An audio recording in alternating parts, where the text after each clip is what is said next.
Hi, my name's Shannon. Welcome to the Long Beach Echo House. Come in and I'll show you around.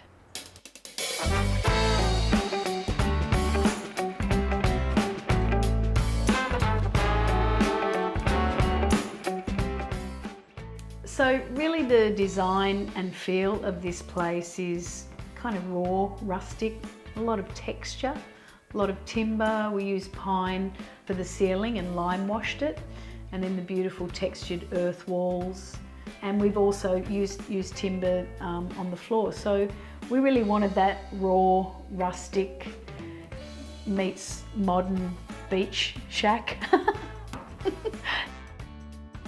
We did one of the sustainable house building courses with Sam Vivers from Viva Living Homes, and we were really drawn to straw bale, and we did a few hands-on workshops and put the bales into the wall and put the render on the inside and the lime render on the outside. And it's messy, but it was messy fun for 4 days, right? And we kind of got addicted and went to a few of those, and it was a lot of fun, and then we wanted to build our own.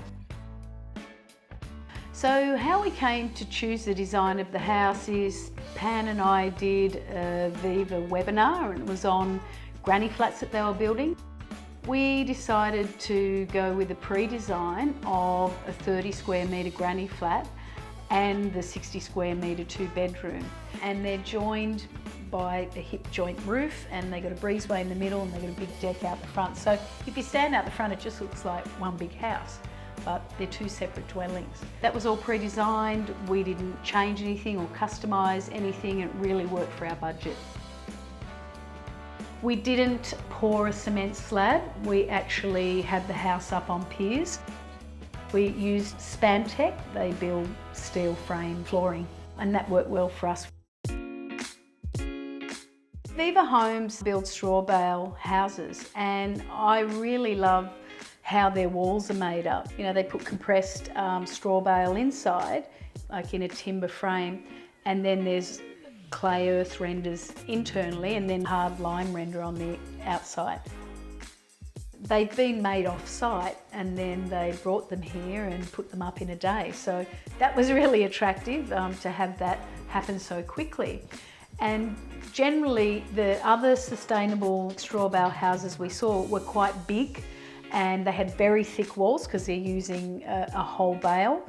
Our walls are half the size because they're half a bale, and it's a little bit more of an urban design, like it really sits in the land lightly.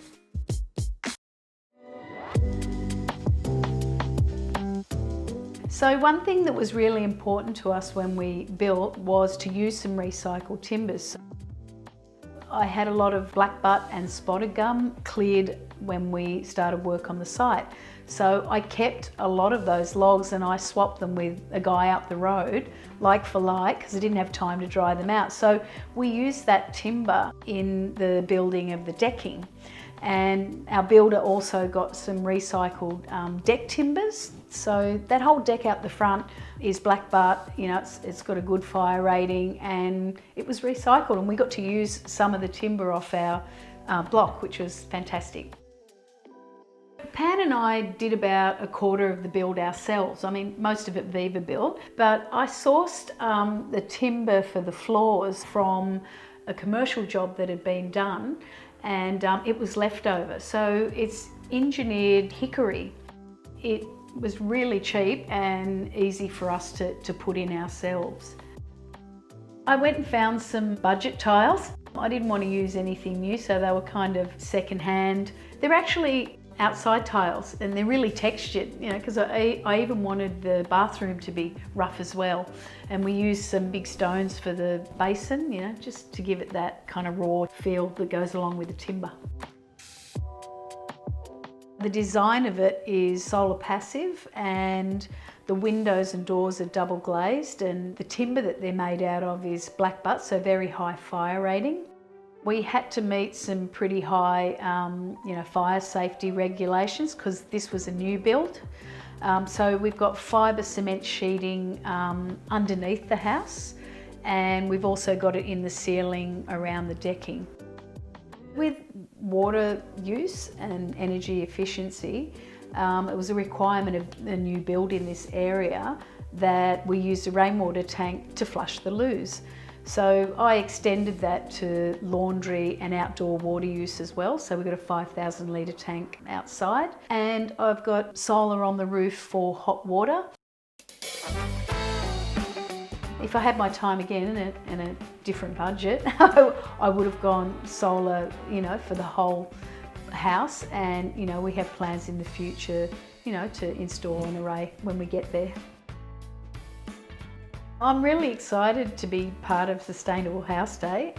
I just want to share our journey of learning about sustainable building methods and then actually building a place ourselves. We wouldn't have been able to do it without Viva Living Homes. They were amazing. As an educator about sustainable building and also as master builders of these homes.